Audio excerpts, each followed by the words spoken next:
My name is Emily, and I'm 35. Mother's Day was supposed to be warm, simple with my husband Nathan and our daughter Mia, maybe pancakes and her handmade cards. Instead, Nathan stood in our bedroom doorway, cologne sharp, dressed like he was 25 again. He said he needed one night out to prove he's still desirable, that his best friend Amanda swore it'd strengthen us. I froze as he slammed the door, a dark SUV honking outside. A locked box in our basement called to me, holding secrets I'd buried. Have you ever felt a betrayal that flipped your world share, where you're watching from below and hit like and subscribe to Hear How I Faced This Storm? A week before that Mother's Day mess, I was in our Ohio kitchen, the kind with mismatched mugs and a fridge covered in Mia's drawings. Sunlight spilled through the window, catching the steam from my coffee. I was half reading work emails, half helping Mia glue glitter onto her science project, a model of the solar system. Nathan sat across from us, scrolling his phone, his fork hovering over a plate of eggs. The room felt normal, like any Tuesday evening, until he cleared his throat, the sound sharp like he was about to announce something big. So, Amanda was talking about open marriages the other day. He said his voice too casual, like he was mentioning the weather.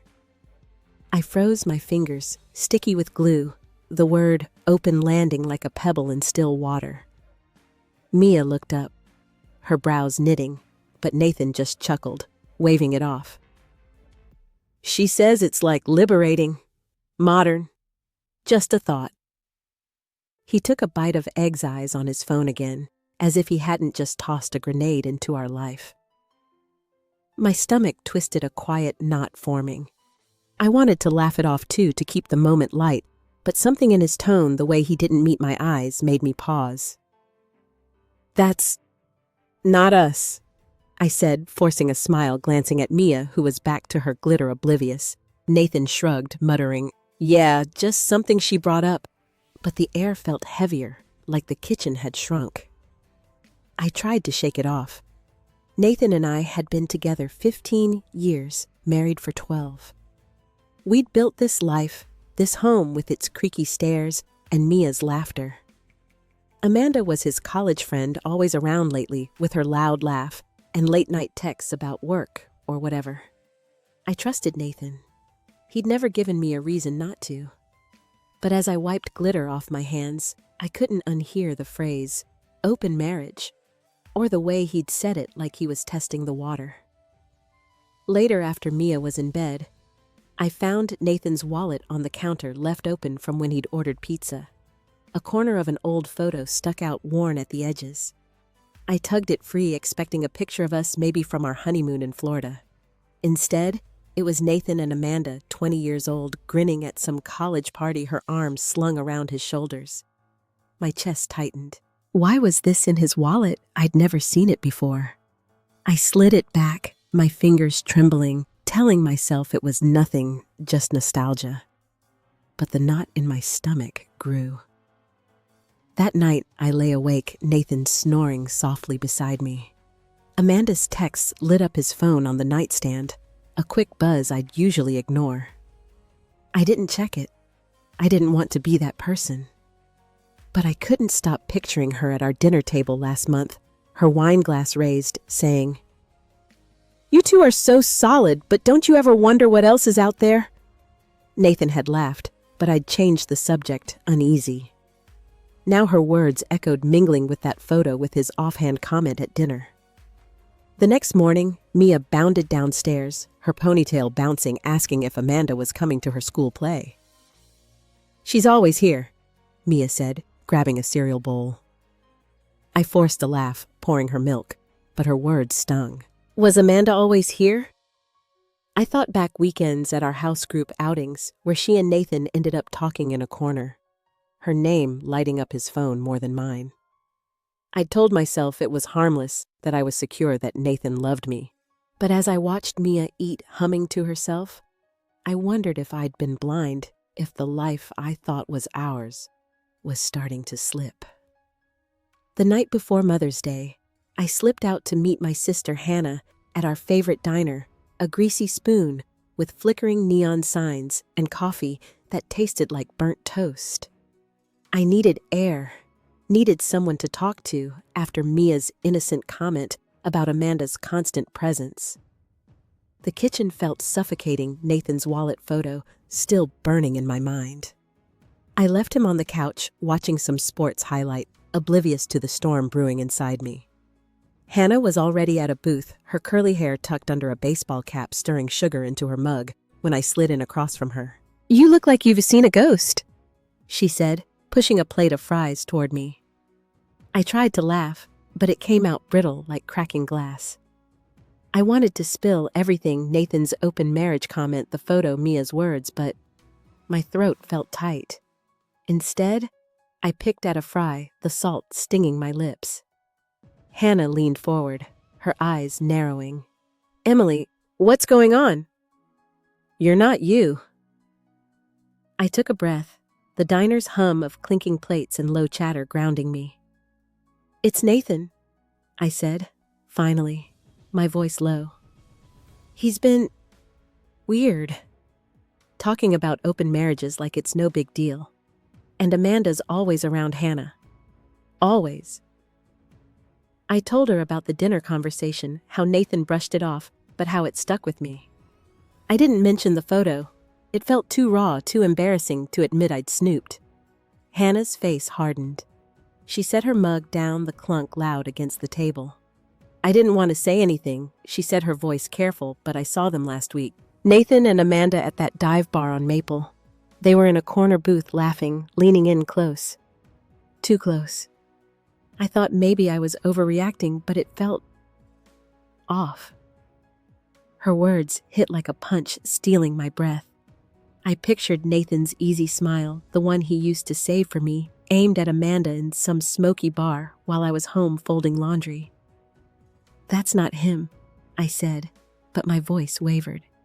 I wanted to believe it, wanted to cling to the Nathan who'd carried Mia on his shoulders at the county fair, who'd kissed me in the rain after our first fight. But Hannah's words painted a different picture, one I couldn't unsee. He wouldn't. I added more to myself than to her, my fingers twisting the paper napkin into knots. Hannah reached across the table, her hand warm on mine. "I've been there, Em. Remember my ex Greg? He started with just friends, too. By the time I faced it, he'd already moved on in his head. You need to talk to Nathan. Now." Her voice was firm, but her eyes were soft, full of the pain she'd carried after Greg's betrayal. I nodded, but inside, I was spiraling. Confronting Nathan meant risking everything. Our home, Mia's stability, the life we'd built. What if I was wrong? What if I was right? Driving home, the radio played some sappy love song mocking me. I pulled into our driveway, the house dark, except for the porch light. Inside, Nathan was asleep on the couch, the TV casting blue shadows across his face. I stood over him, my heart pounding, wanting to shake him awake, demand answers. But fear stopped me. Instead, I climbed the stairs, passing Mia's room, her soft snores a reminder of what was at stake. In our bedroom, I opened the closet, reaching for my pajamas when I saw Nathan's jacket hanging there. A faint whiff of cologne hit me sharp and unfamiliar, not the one I'd bought him for Christmas. Amanda had complimented it at a barbecue last month, her voice loud, saying it made him smell like a movie star. My hands shook as I touched the fabric, the scent wrapping around me like a warning. I sank onto the bed, the weight of Hannah's story, the bar, the cologne pressing down. I wasn't ready to face it, but the cracks in our marriage were spreading, and I couldn't ignore them much longer. Mother's Day morning started with Mia's giggles, her small hands pressing a handmade card into mine, all glitter and crooked hearts. The living room smelled of fresh coffee sunlight, warming the couch, where we usually cuddled as a family. I wanted to hold on to that moment, to pretend last night's doubts were just a bad dream. But Nathan was already up, pacing by the stairs, his phone buzzing in his pocket. I set Mia's card on the mantel, my smile tight, and asked him about breakfast. He barely looked at me, muttering about a quick errand. Mia ran off to grab her crayons, and I followed Nathan to the hallway, my pulse quickening. "What's going on?" I asked, keeping my voice low. He turned his jaw set and said, "I told you last night, Emily. I'm going out tonight. Just one night. Amanda says it's no big deal, a way to feel alive again." His words sliced through me, each one sharper than the last. I stared at him, the man who'd promised me forever, now parroting Amanda's nonsense like it was gospel. "You're serious?" My voice cracked disbelief, mixing with anger. "This is Mother's Day, Nathan. We're supposed to be a family." He sighed, like I was the one being unreasonable, and said, "Stop making it a thing. It's not about you. I just need this okay. To know I'm still wanted. It'll make us stronger." His eyes flicked away to the floor, anywhere but me. I stepped closer, my hands shaking. "And Amanda's telling you this is fine, that cheating won't hurt us?" He flinched at the word cheating, but didn't deny it. Instead, he grabbed his keys from the table, his movements sharp. "You're blowing this out of proportion," he snapped. "I'll be back tomorrow. We'll talk then." Before I could respond, Mia bounded back, holding a drawing of us three. Nathan forced a smile, kissed her forehead, and promised to see her later. I stood frozen as he walked to our bedroom, the door clicking shut. Mia tugged my hand, asking if we could make pancakes, her voice bright, oblivious to the storm inside me. I nodded, leading her to the kitchen, but my mind was elsewhere. I kept seeing Nathan's face, the way he'd dismissed me, like my pain was an inconvenience. The cologne from his jacket, Amanda's voice in his head, it all churned a bitter mix of hurt and rage. An hour later, Nathan came downstairs, dressed in a crisp shirt, his hair styled, the scent of that unfamiliar cologne thick in the air. Mia was coloring at the table, humming softly. I stood at the sink, scrubbing a pan, my knuckles white. "I'm heading out," he said, his voice flat like he was announcing a trip to the store. I turned the sponge, dripping in my hand, and said, "Please, Nathan, don't do this. Not today." My voice was steady, but inside I was begging, screaming for him to see me, to choose us. He shook his head, his expression hard. "You need to trust me, Emily. This isn't about love. It's about me." He grabbed his jacket, and I noticed something, a silky blue scarf Amanda's draped over the hallway chair, like she'd left it there on purpose, a mark of her presence in my home. My stomach lurched, anger flaring hot. Before I could speak, Nathan was out the door, the slam echoing as a dark SUV honked outside its engine, loud and impatient. Mia looked up, her crayons pausing. "Is Daddy working late?" she asked, her eyes wide. I swallowed hard, forcing a smile, hating the lie I was about to tell. "Yeah, sweetie," I said, my voice thick. "He'll be back soon." But as I turned back to the sink, the scarf taunted me, a symbol of everything slipping away. And I knew this wasn't just one night, it was the beginning of something I couldn't stop. After Nathan's SUV roared away, I stood in the kitchen, the faucet dripping, Mia's crayons scattered across the table. Her question about Daddy hung in the air, and I felt like a liar shielding her from a truth I could barely face. The blue scarf on the chair seemed to pulse Amanda's presence, mocking me in my own home. I grabbed it, my fingers curling tight, and marched to the trash can, but stopped. Throwing it out felt too small, too weak for the fire in my chest. Instead, I shoved it into a drawer, slamming it shut, my breath ragged. I needed answers, not silence.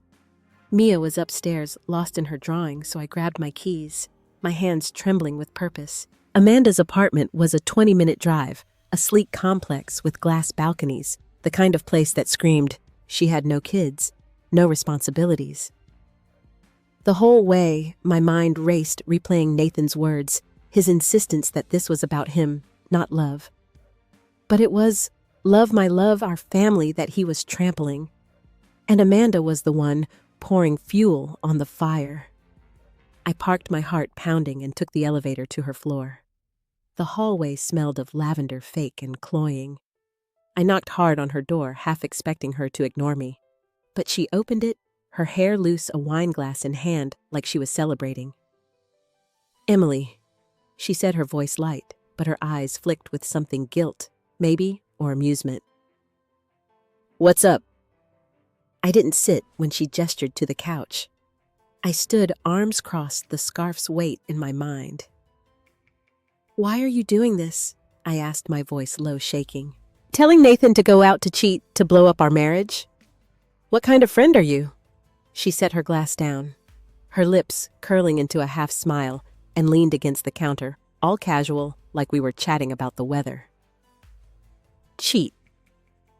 "Oh, Emily, don't be so dramatic," she said, her tone dripping with condescension.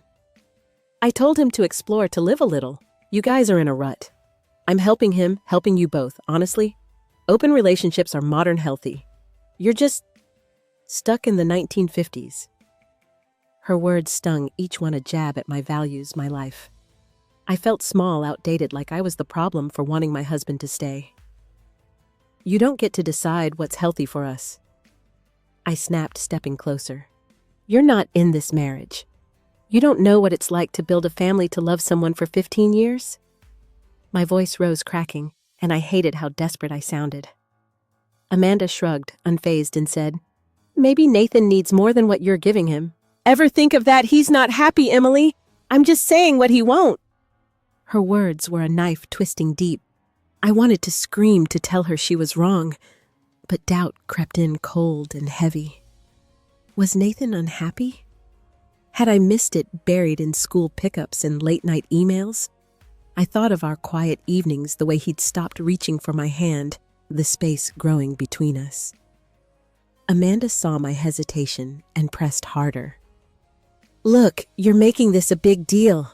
It's one night. Let him have it. If you love him, you'll trust him." I turned away, my eyes burning, unable to look at her smug face. Her apartment felt like a trap, all sharp edges and cold light. As I reached the door, I heard her call after me. "You'll thank me later, Emily. You'll see." I didn't respond, my hand on the knob, my chest tight with rage and shame. Outside, the air was warm, but I felt frozen, her words echoing Nathan's "not happy." I drove home, the road blurring, my hands gripping the wheel, wondering if I'd already lost him, if Amanda had won before I'd even started to fight. Late that Mother's Day night, the house was too quiet, the kind of quiet that presses against your ears. Mia was asleep. Her door cracked open, a sliver of light from her nightlight spilling into the hall. I sat on the living room couch, the TV off, the clock ticking past midnight. My phone lay dark on the coffee table, no text from Nathan, no apologies, just silence. I'd spent hours replaying Amanda's words, her smug assurance that Nathan wasn't happy, that I was the one failing him. My nails dug into my palms, the pain grounding me, keeping me from falling apart. The front door creaked open, and Nathan stumbled in his shirt, wrinkled his hair a mess. The scent of that cologne hit me first, mixed with something else, whiskey maybe, or someone else's perfume. My stomach churned, but I stayed still, watching him kick off his shoes, oblivious to me in the dark. "You're back," I said, my voice low, steady, though my heart was racing. He jumped, his eyes wide, like he'd forgotten I existed. "Emily," he mumbled, running a hand through his hair. "It's late. Let's not do this now." He moved toward the stairs, but I stood blocking his path, my body trembling with a mix of fear and fury. "No," I said louder than I meant. "You don't get to walk away. Not after what you did." He sighed heavy, like I was exhausting him, and that small sound broke something in me, a crack in the dam I'd been holding up all day. It was a mistake. He said, his voice flat, rehearsed. "I shouldn't have gone. Can we just move on?" His words were a slap so casual, like he'd spilled coffee, not shattered our vows. I stepped closer, my eyes searching his face for the man I'd married, but he looked like a stranger, his jaw tight, his gaze sliding past me. "A mistake," I repeated, my voice shaking. You left me Nathan, on Mother's Day, for her idea, her plan. And now you want to move on. He opened his mouth, but I wasn't done. I reached into his jacket pocket, my fingers brushing against something stiff, a receipt crumpled but legible. I pulled it out, my hands shaking as I unfolded it under the dim lamp. A hotel 30 miles away, booked 3 weeks ago, long before his one-night excuse. My breath caught the date staring back at me like a betrayal carved in ink. This wasn't a mistake, I whispered, holding it up. You planned this. Weeks ago. Nathan's face paled, his mouth opening and closing, no words coming out. I wanted him to deny it, to fight, to give me something to hold on to. But he just stood there, caught. My chest tightened, the air too thick to breathe. How many times I asked, my voice barely audible, dreading the answer. He looked away, his silence louder than any confession. The receipt slipped from my fingers, fluttering to the floor, and with it, the last shred of hope I'd been clinging to. Before I could speak, my phone buzzed a text from Clara, Amanda's roommate. I opened it, my hands numb, and saw screenshots, texts between Amanda and Nathan, months old, planning this experiment, Amanda's words cold and calculated. She'll get over it. You deserve to feel free. My vision blurred, not from tears, but from rage, a white-hot wave that made my ears ring. Amanda hadn't just encouraged him, she'd orchestrated it every step like a game, and Nathan had played along, choosing her over me, over Mia, over everything we'd built. The screenshots burned into my eyes, Amanda's words a venom that spread through me. I shoved the phone at Nathan, my hand shaking so hard I nearly dropped it. Explain this, I said, my voice raw, barely holding together. He glanced at the screen, his shoulders slumping, and for a moment I thought he'd break, confess everything. But then he straightened, his face hardening, and said, You're digging into my private messages now. That's low, Emily. His accusation hit like a slap, turning my pain into something he could twist against me. I stepped back, my breath shallow, the living room spinning. Private, I choked out. You're planning to sleep with someone else and I'm the one who's low. My voice rose, echoing in the quiet house, and I prayed Mia wouldn't wake up, wouldn't see this. Nathan ran a hand over his face, his voice dropping to a harsh whisper. I didn't sleep with anyone tonight. Okay? But yeah, I've been out before. A few times. Amanda said it had helped me figure things out, that I was stuck in this routine with you. His words were a gut punch, each one stripping away the life I thought we had. A few times. Not one night, not a mistake, but a pattern, a choice he'd made over and over. I clutched the arm of the couch, my legs weak, trying to process the scale of his betrayal. Figure things out, I repeated, my voice breaking. What's there to figure out, Nathan? You vowed to love me. We have a daughter, a home, and you're throwing it away because Amanda told you to. He looked at me, then his eyes cold, distant, like I was a stranger. He pitied. You don't get it, he said, his voice sharp. I'm not the same guy I was at 20. I need more than this. He gestured vaguely at the room, at our life, at me. My throat burned, tears threatening, but I refused to let them fall. I wanted to scream, to demand who he'd been with, how long he'd been lying, but the truth was already crushing me, heavy as stone. Then Mia's voice cut through, small and scared, from the top of the stairs. Mommy! Why are you yelling? My heart stopped. The air sucked out of the room. She stood there clutching her stuffed bunny, her eyes wide with confusion. I forced a smile, my face tight, and said, It's okay, sweetie. Go back to bed. But Nathan moved toward her, his voice soft, fake. like he hadn't just torn our family apart. "Hey, kiddo, it's nothing. Mommy and I are just talking." Mia nodded, hesitant, and shuffled back to her room, but her glance lingered on me, full of questions I couldn't answer. I turned to Nathan, my voice a hiss. "You're doing this to her too. Not just me."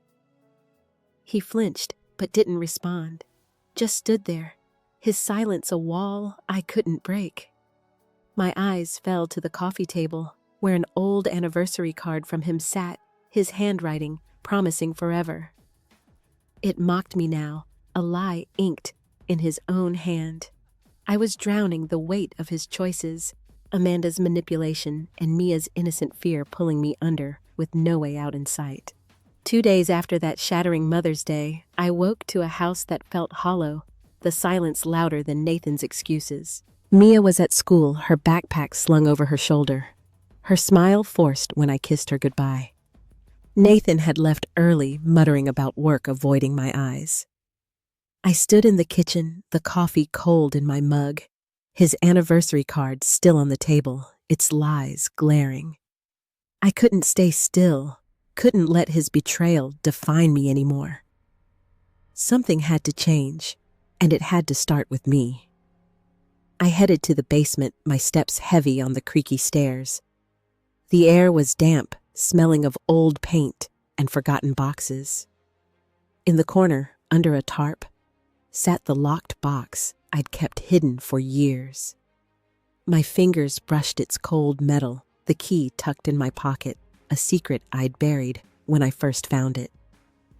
I'd discovered Nathan's hidden accounts 5 years ago, a side hustle he'd never mentioned, money he'd funneled away without a word. Back then, I'd locked it away, too afraid to confront him, too desperate to keep our family whole. Now that choice felt like a betrayal of myself. I opened the box, my hands steady despite the ache in my chest. Inside were bank statements, login details, proof of accounts I'd never touched. The numbers stared back thousands he'd hidden while I budgeted for Mia's braces for our mortgage. My anger flared, but beneath it, a quiet resolve took root. This wasn't just about money. It was about taking back control, about protecting Mia, about refusing to be the fool Amanda and Nathan thought I was. I called Rachel, my old college friend, now a lawyer with a sharp mind and a heart bigger than her briefcase. We met at a small cafe, the kind with wobbly tables and strong espresso. I slid the box's contents across to her, my voice low, steady. "I need to secure this," I said. "For Mia, for me." Nathan's been lying not just about Amanda, but about this too. Rachel's eyes scanned the papers, her brow furrowing, but she nodded. No judgment, just focus. "This is leverage," she said, tapping a statement. "We can move these funds to a new account one he can't touch. It'll take some maneuvering, but it's legal and it's smart. You sure you're ready for this?" I hesitated, the weight of it sinking in. Moving money, hiding it from Nathan, felt like crossing a line, like I was becoming someone I didn't recognize. But then I thought of Mia's scared eyes on the stairs of Nathan's cold dismissal, and I nodded. "I'm ready." Rachel outlined the plan: open a new account, transfer the funds quietly, and document everything. She'd handle the legal side, make it airtight. As we talked, I felt a spark not of vengeance, but of clarity.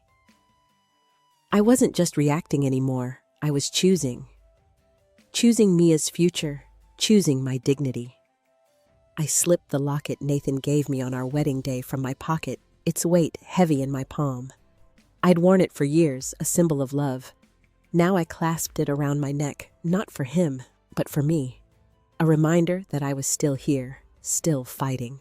Driving home, the radio off, I felt the first stirrings of something new. Strength maybe, or defiance. The box was back in the basement, lighter now, its secrets mine to wield. I wasn't done, not by a long shot, but for the first time in days, I felt like I was moving forward, not just falling apart. A week after meeting Rachel, I sat in her law office, the air thick with the scent of leather and coffee. Papers were spread across her desk, crisp and official, each one a step toward reclaiming my life. My new bank account was open, the funds from Nathan's hidden stash now safely transferred, untouchable. Rachel handed me a pen, her voice calm but firm. "Sign here, Emily. This locks it in. He won't know until it's too late." I gripped the pen, my knuckles white, and signed the scratch of ink against paper loud in the quiet room. It felt final, like closing a door I'd left ajar too long. Back home, I needed more than just financial security. Nathan's lies. Amanda's manipulation, they'd stripped me bare, but I wasn't done fighting. I pulled out my laptop, the screen glowing in the dim kitchen, and started gathering evidence. Every text Clara had sent, every screenshot of Amanda's scheming I saved in a folder labeled Truth. I dug through Nathan's old emails, my heart pounding, as I found one from Amanda sent months ago, urging him to break free from our stale life. My hands shook, but I kept going, printing everything, building a case for the divorce I now knew was coming. Hannah showed up that afternoon, her arms full of takeout bags, her face set with determination. "You're not doing this alone," she said, setting fried rice and egg rolls on the counter. Over lunch, she pulled out her phone, her voice low. "I saved something for you." She played a voicemail from Nathan left weeks ago when he thought she wouldn't tell me. His voice slurred, admitted he'd been lost with Amanda's ideas, that he'd gone too far, but didn't know how to stop. I listened, my fork still, the food turning to ash in my mouth. It wasn't an apology, it was a confession, and it fueled me. "You're stronger than he deserves," Hannah said, her hand squeezing mine. I nodded, but inside I was wrestling with a truth I hadn't faced. I'd let Nathan's lies slide for years, ignoring the accounts, the distance, because I was scared. No more. I added the voicemail to my folder, my resolve hardening like steel. This wasn't just about protecting Mia, it was about proving to myself I wasn't the naive woman Amanda mocked. Later, I slipped into Nathan's home office, the room he'd claimed as his sanctuary. His desk was cluttered with receipts, a half-empty coffee mug, his laptop closed. I didn't touch it, didn't need to. Instead, I took a single rose from the vase in the living room, its petals soft, and laid it across his keyboard. It wasn't dramatic, just a quiet message. "I see you, Nathan. I know everything. I'm done pretending." My fingers brushed the locket at my neck, its weight steadying me, a silent vow to never let fear silence me again. As I left the room, the house felt different, like it was holding its breath. I stood in the hallway, the rose's faint scent lingering, my heart steady for the first time in weeks. I wasn't yelling, wasn't crying. I was moving, building, choosing. The folder on my laptop grew heavier. The account was mine, and that rose was my line in the sand. Nathan would come home soon, see it, and know I wasn't the woman he'd left behind. I closed the office door, the click soft but final, and walked away, ready for whatever came next. A week after I left the rose on Nathan's desk, the kitchen was bathed in late afternoon light, the kind that makes everything look softer, but nothing felt soft inside me. I was chopping carrots for Mia's dinner, the knife steady in my hand when Nathan burst through the back door, his face flushed, eyes wild. He held a bank statement, the one I'd known he'd find, its numbers now tied to my new account, not his. "What did you do, Emily?" he demanded, his voice loud, almost breaking the paper trembling in his grip. I set the knife down, wiping my hands on a dish towel, my heart pounding, but my face calm. Mia was at a friend's house, thank God spared from this. "I protected us," I said, my voice, even though my chest was tight. "You've been hiding money for years, Nathan. I just made sure it's safe for Mia now." His jaw dropped like he hadn't expected me to know, let alone act. The man who'd dismissed me, who'd chosen Amanda's ideas over our vows, looked small, caught off guard. "You had no right," he said, stepping closer, his voice dropping to a hiss. That was my money, my work. I met his eyes, unblinking, and said, and this is my family. You don't get to lie, cheat, and keep it all. My words hung between us, sharp and final. For the first time, Nathan didn't have a comeback, no deflection, no Amanda to hide behind. He crumpled the statement in his fist, his breath heavy, and I saw something flicker in his eyes. Panic, maybe, or the realization that I wasn't the woman he'd underestimated. He turned to the sink, gripping the counter, his back to me. You think this fixes anything? He muttered, his voice low, bitter. You're just making it worse. I didn't respond, didn't need to. The rose I'd left had done its job, and so had Rachel's paperwork. He knew I'd seen through him, not just his nights out, but the years of secrets he'd buried. I picked up the knife again, resuming my chopping, the steady rhythm grounding me a quiet defiance in each slice. Then his phone rang, shattering the tension. He glanced at the screen, his face tightening, and answered. Amanda, not now! He snapped, his voice sharp enough to cut glass. I couldn't hear her, but the call was short. Nathan ending it with a curt, I said no. He tossed the phone onto the table, its clatter loud in the quiet kitchen. I kept chopping, my eyes on the carrots, but my mind raced. Amanda was reaching out desperate, and Nathan was pushing her away. For a moment, I wondered if he was waking up seeing her for what she was, but it didn't matter. Not anymore. Nathan turned back to me, his voice softer now, almost pleading. Emily, we can work this out. I messed up, okay? But this, he gestured at the crumpled statement, this isn't you.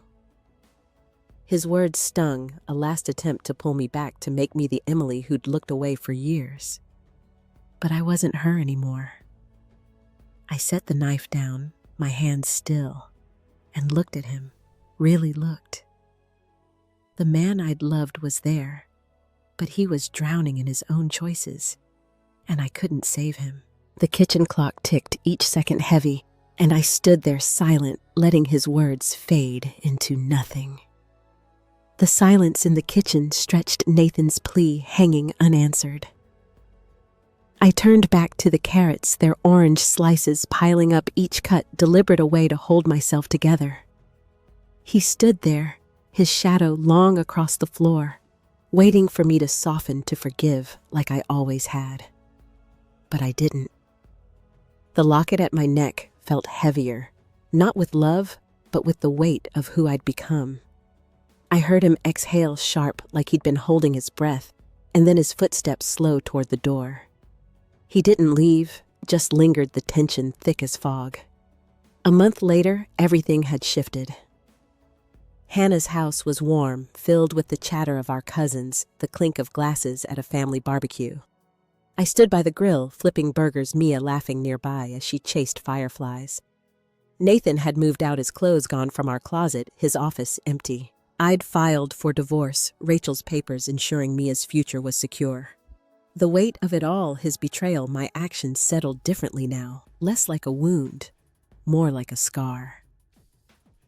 I hadn't seen Amanda since our confrontation, but Clara's texts kept me updated.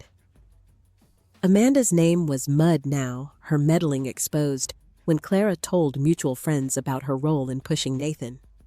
At the barbecue, Hannah pulled me aside, her voice low. People are talking, she said, nodding toward a group by the picnic table. Amanda's gone quiet, left town even. You did that, Em. I nodded, but the victory felt hollow, like winning a game I never wanted to play. Mia ran up, her hands cupped around a glowing firefly, her smile bright. Look, Mommy, she said, opening her palms to let it fly free. I smiled, but my heart ached. She'd started therapy, her questions about Nathan's absence softer now, but still there.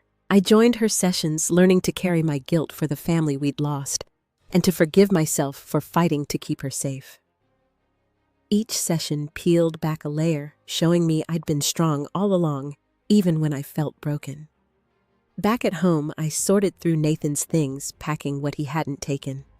His old sweaters, his running shoes, a stack of books he'd never finished. I boxed them up, my hands steady.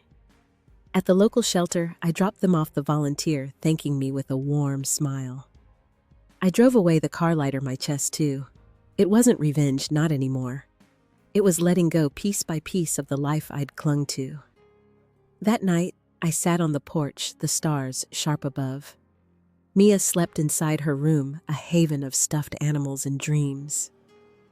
I thought of Nathan somewhere else, maybe regretting, maybe not. I'd won in a way, but the cost was etched in Mia's quiet moments in the empty chair at dinner. My fingers traced the locket, its clasp worn from years of wear. I didn't open it. I didn't need to. The woman who'd locked away her pain was gone, and what remained was enough, just me, Mia, and the life we'd build from here. 6 months after Nathan moved out, I stood in our new apartment, the walls bright with Mia's watercolors, her latest obsession.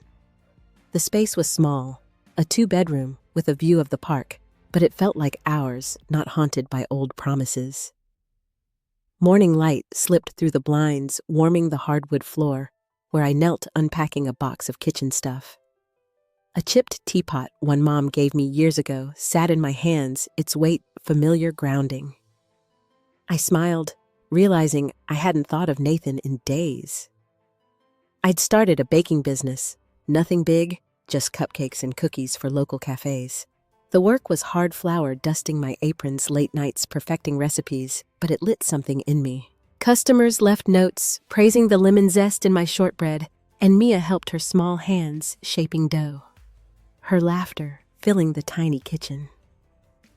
She was thriving at school, her report card glowing, and we'd planned a summer trip to see my parents in Virginia, a chance to walk the Blue Ridge trails to breathe.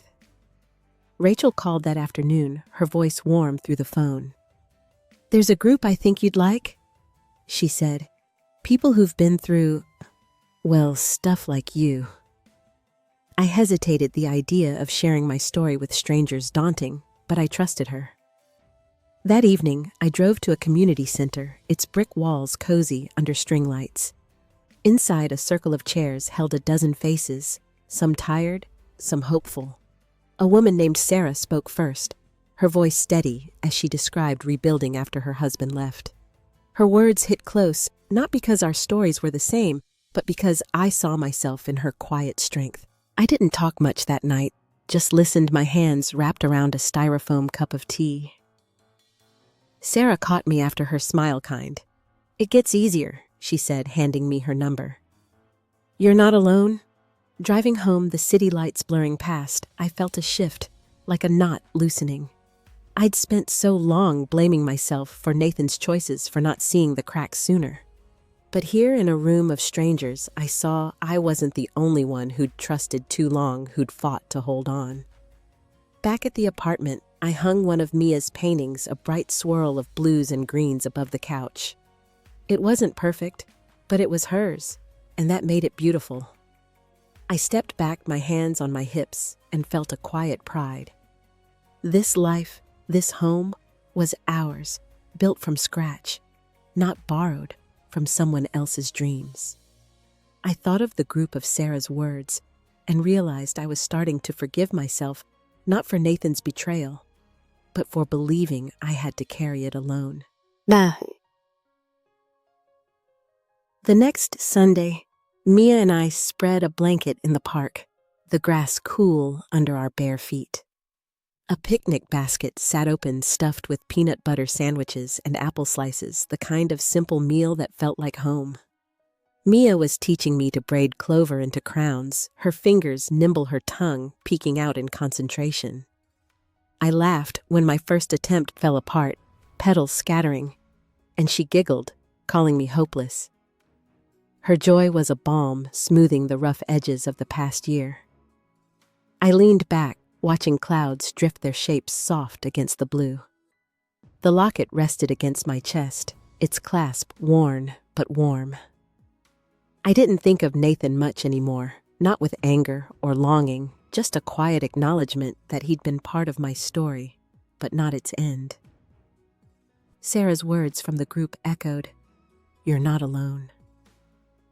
I'd started sharing their small pieces at first, my voice shaky, but growing steadier. Each story I told, each nod from the circle, made the weight lighter, like setting down stones I'd carried too long. Mia handed me a finished crown, lopsided but proud. "For you, Mommy," she said, placing it on my head. I smiled, adjusting it, feeling like a queen of small victories. Later, we baked cookies, the kitchen filling with the scent of vanilla and sugar. I showed her how to press dough flat, our hands sticky, our laughter mingling. After she went to bed, I sat at the table, a notebook open, my pen moving slow. I wrote about the park, the group, the way Mia's eyes lit up. Not for anyone else, just for me to mark this moment, this life I was building. Sarah texted inviting me for coffee, sharing a story of her own, a new job a step forward after her divorce. Her strength wasn't loud, but it was real, and it pushed me to see my own. I thought of the apartment, Mia's art, my baking orders piling up. They weren't grand, but they were mine-proof I could start over. I stepped outside, the night air crisp, and looked at the stars. They were the same ones I'd seen a year ago, but I wasn't. I'd lost a marriage, but found something else, a quiet certainty, a root taking hold. I went back inside, my steps soft, and checked on Mia. She slept, one arm flung over her pillow, her face peaceful. I tucked the blanket higher, my heart full. The notebook lay open, its pages, a map of where I'd been, where I was going.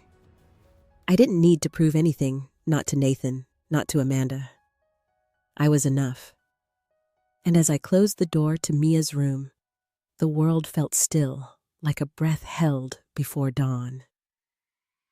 A year after that fateful Mother's Day, I stood in our apartment's living room, stringing fairy lights around a small table for Mia's 11th birthday party. The place hummed with warmth, the smell of chocolate cake cooling on the counter, balloons bobbing in the corner. Mia darted around, taping streamers to the walls, her excitement contagious. I watched her, my heart swelling, marveling at how she'd grown, how we'd grown in this new life we'd carved out, step by careful step. The past year had reshaped me in ways I hadn't expected. My baking business was steady now, orders coming in faster than I could mix batter. I'd rented a tiny storefront downtown, just a counter and a few tables, but it was mine. Mornings started with kneading dough, the rhythm soothing my hands, sure. Customers lingered, chatting over coffee, their stories weaving into mine. I wasn't rich, but I was building something real, something that felt like home. Hannah arrived early, her arms full of gift bags, her laugh filling the room. Rachel followed, balancing a tray of sandwiches, her lawyer's precision now turned to party planning. Sarah from the support group showed up too, her quiet smile a reminder of the nights we'd spent sharing our scars.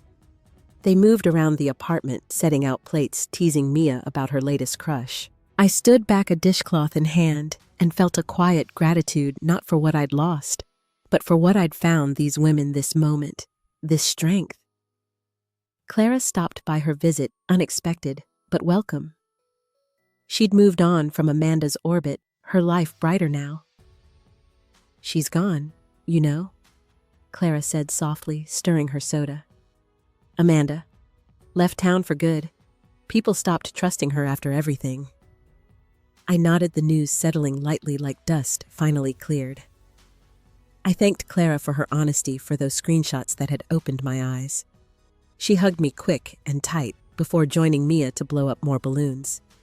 I stepped into the kitchen, checking the cake, its frosting smooth under my spatula. A year ago, I'd been shattered, sitting in a dark living room, Nathan's betrayal a weight I thought I'd never lift. Now I was here, surrounded by laughter, my daughter's joy, my own hands creating something sweet. I wasn't whole, not in the way I'd once imagined, but I was enough. The apartment glowed, the lights soft, and as I lit the candles for Mia's cake, I felt the past slip further behind a shadow, fading in the warmth of this new day. As the party wound down, Mia blew out her candles, her face bright with wishes I hoped would come true. The room erupted in cheers, Hannah snapping photos, Rachel passing out cake. I slipped onto the balcony, the night air cool against my skin, the city's hum distant below. In my pocket was a letter from Nathan delivered that morning, his handwriting shaky on the envelope. I'd read it once, his apologies spilling across the page, his regret raw, but late. I didn't reply, didn't need to. His words were his to carry, now not mine. I leaned against the railing, the stars faint but steady above. A year ago, I'd thought love meant holding on even when it hurt. Now I knew it started with myself, with choosing Mia, with building a life that didn't bend to someone else's choices. The pain Nathan and Amanda caused had cracked me open, but through those cracks I'd found resilience, a quiet fire I hadn't known I had. I didn't hate them, didn't wish them ill. I just didn't need them to define me anymore. Sarah joined me, her presence soft unspoken. We stood in silence, the kind that holds more than words. I thought of the support group, the stories we'd shared, each one a thread tying us to something bigger. Betrayal could break you, but it could also show you who you were, what you could endure. The lesson wasn't about winning or being right. It was about standing up, about loving yourself enough to walk away, to rebuild. True strength, I'd learned, wasn't loud. It was in the small choices, baking for Mia, listening to Sarah, planting roots in a life I'd made. I pulled the locket from my neck, its silver catching the moonlight. I'd worn it for years then as a shield, now as a reminder. I handed it to Mia later, her eyes wide, as I closed her fingers around it. "This is for you," I said. My voice soft. "It's about being strong, no matter what." She nodded, clutching it, and I saw her future, bright and unburdened by my past. That was my victory. Not revenge, but this moment, this love. What's a moment that showed you your own strength? Share it below. I'd love to hear your story. If this resonated, please like and subscribe to join me in more journeys like this, and share it with someone who might need it. Thank you for listening, for being here. Here's to healing, to finding your light, and to carrying on one step at a time.